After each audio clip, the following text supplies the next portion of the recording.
साईनाथ तेरे हजारों हाथ, जिस जिसने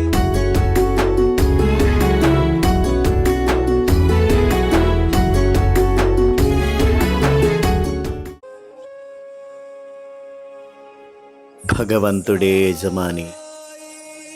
నేను ఎల్లప్పుడూ పరమేశ్వరుని స్మరించే వారి పాదదాసుణ్ణి. నేను వారి ఆజ్ఞానుసారం మీ కుటుంబ యోగక్షేమాలను తెలుసుకోవడానికి వచ్చాను. అహంకారం లేకుండా పరమేశ్వరుని యందు కృతజ్ఞతాభావంతో ఆ దేవునిపై భారం వేసిన వారి లక్ష్యం నెరవేరుతుంది.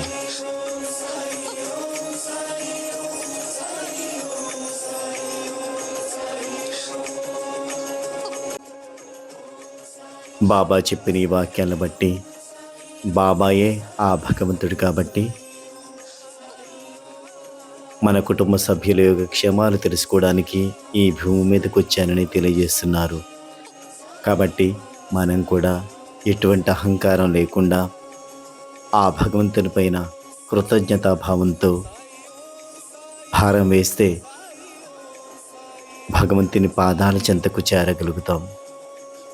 కాబట్టి బాబా ఏదైతే చెప్పారో అవి మనం ఆచరించడం ద్వారా బాబా కృపకు పాత్రలమవుతాం.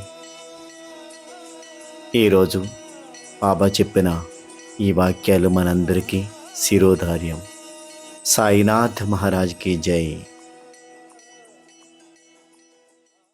पापा उसळत असता भयंकर, अस्तनी सारूनी बाबा निजकर, घालूनी खालवर ढवळीत, पाहुनी तपेले खतखतले, ढवळण्याचे योग्य झाले, नवल बाबा ऐसिया वेळे, अगाधलीले दावीत, कोठे रक्तमांसाचा हात, कोठे तपेले प्रखर रखरखीत, परी न भाजल्याची खूण यत्किंचित, न भयभीत मुखचर्या, जो भक्तांची पडता मस्तकी, तात्काळ वारी त्रिताप समस्तकी, तयासी कैसे दुखवावे पावकी, महती न ठाऊकी काय तया, भिजली डाळ पाट्यावरती, घालूनिया स्वये निवडिती, स्वये वरवंटा घेऊन वाटिती.